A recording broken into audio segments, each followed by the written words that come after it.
एक cosmic photographer के रूप में नासा के हबल स्पेस टेलीस्कोप ने यूनिवर्स में दस्तावेजीकरण करने वाले 1 मिलियन से अधिक स्नैपशॉट लिए हैं। ये इमेज अपनी भव्यता के साथ हमें समझाती है और प्रेरित करती है, लेकिन हम जो अपनी आंखों से देखते हैं उससे मेल नहीं खा सकते। ऐसा इसलिए है क्योंकि हबल हमारी संवेदनशीलता से परे प्रकाश देखता है। हमारी आंखें यूनिवर्स के प्रकाश के एक छोटे से हिस्से को ही महसूस करती है, वेवलेंथ का एक छोटा सा बैंड जिसे विजिबल स्पेक्ट्रम कहा जाता है। इंद्रधनुष में हर रंग को धारण करता है। उस अवधि के बाहर का प्रकाश लंबी या छोटी वेवलेंथ के साथ हमारी आंखों के लिए इनविजिबल है, लेकिन वे इनविजिबल वेवलेंथ हमें यूनिवर्स के बारे में बहुत कुछ बता सकती है। हबल में 6 वैज्ञानिक उपकरण हैं जो विभिन्न वेवलेंथ पर निरीक्षण करते हैं। साथ में वे हमारे विजन को इंफ्रारेड और अल्ट्रावायलेट लाइट में एक्सपेंड करते हैं। इसका मतलब ये नहीं है कि हबल हमें पहले कभी ना देखे गए रंग दिखा सकता है। वास्तव में टेलीस्कोप यूनिवर्स के केवल ग्रे के रंगों में ही देख सकता है। ब्लैक एंड व्हाइट में देखने से हबल को प्रकाश की इंटेंसिटी में सूक्ष्म अंतर का पता लगाने की अनुमति मिलती है। यदि एक वेवलेंथ दूसरे की तुलना में अधिक चमकीला है तो ये हमें उस वस्तु के साइंस के बारे में कुछ बता सकता है, क्योंकि रंग मनुष्य को हम जो देखते हैं उसकी व्याख्या करने में मदद करते हैं। नासा के विशेषज्ञ सार्वजनिक रूप से उपलब्ध हबल डेटा को अधिक आसान इमेज में संचारित करने और रंग करने के लिए काम करते हैं। जब हबल एक तस्वीर लेता है,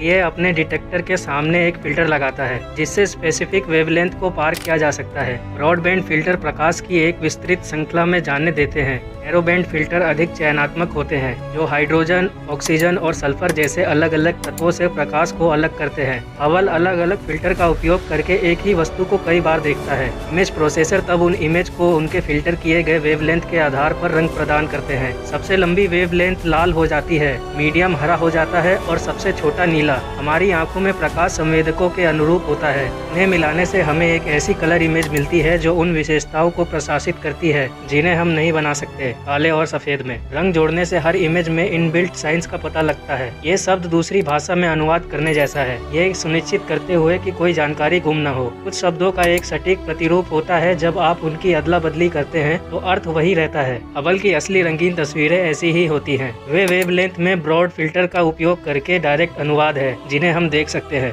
दूसरे शब्दों का सीधा अनुवाद नहीं किया जा सकता है। जब हम नैरो बैंड फिल्टर का उपयोग करते हैं या विजुअल स्पेक्ट्रम के बाहर सहकर्मी होते हैं, ये बिना किसी एक शब्द के रिप्लेसमेंट के शब्दों का अनुवाद करने जैसा है। आसानी से हो जाता है, लेकिन अधिक मेहनत की जरूरत होती है। Narrow band images important elements की एकाग्रता उजागर करती है। इंफ्रारेड इमेजेस गर्मी के नक्शे की तरह होती है, जो हमें नवजात सितारों को अंधेरे, धूल भरे बादलों और समय और स्थान में आगे पीछे देखने में मदद करती है। अल्ट्रावायलेट में हम जुपिटर पर सक्रिय अरोरा उजागर करते हैं और सीखते हैं कि युवा विशाल सितारे कैसे विकसित होते हैं। इमेज प्रोसेसर एक इमेज में आर्टिफैक्ट सिग्नेचर को साफ करते हैं जो देखे गए लक्ष्य द्वारा निर्मित नहीं होते हैं। सेंसर की आयु के रूप में कुछ पिक्सल इनपरफेक्ट हो जाते हैं या बहुत अधिक इलेक्ट्रिकल चार्ज हो जाते हैं या पर्याप्त नहीं होते। आर्टिफैक्ट्स अजीब आकार छोड़ सकती है या बिना किसी वास्तविक काले रंग के इमेज लौटा सकती है। इन प्रभावों को कैलिब्रेट और हटाया जा सकता है। अन्य आर्टिफैक्ट स्पेस के गतिशील वातावरण से आती है, यहाँ तक कि सबसे अच्छे फोटोग्राफर भी फोटो बॉम्ब करवाते हैं। हबल के मामले में एस्टेरॉइड, स्पेसक्राफ्ट या मलबे के निशान और उच्च ऊर्जा वाले कण, जिन्हें कॉस्मिक किरणें कहा जाता है, मल्टीपल ऑब्जर्वेशंस को अलाइन और कंबाइन करके इमेज प्रोसेसर उन्हें पहचान सकते हैं और एक आर्टिफैक्ट फ्री इमेज को एक साथ जोड़ सकते हैं। प्रोसेसिंग के बिना हबल कई इमेज बीच में डिवाइड हो जाएंगी। ये लाइन, जिसे चीप गैप कहा जाता है, कुछ कैमरा सेंसर के बीच की छोटी जगह है। हबल हर एक ऑब्जर्वेशन के साथ थोड़ा हिलता है। इमेज प्रोसेसर को गैप को भरने और फॉल्टी पिक्सल को बदलने की अनुमति देता है। इस प्रक्रिया को डीथरिंग कहा जाता है, क्योंकि स्पेस में कई स्वाभाविक ऊपर या नीचे नहीं है। प्रोसेसर तय करते हैं कि इमेज को कैसे घुमाना और फ्रेम करना है। यह एक समय लेने वाली प्रक्रिया है। सिंपल इमेज में लगभग 1 हफ्ते का समय लगता है,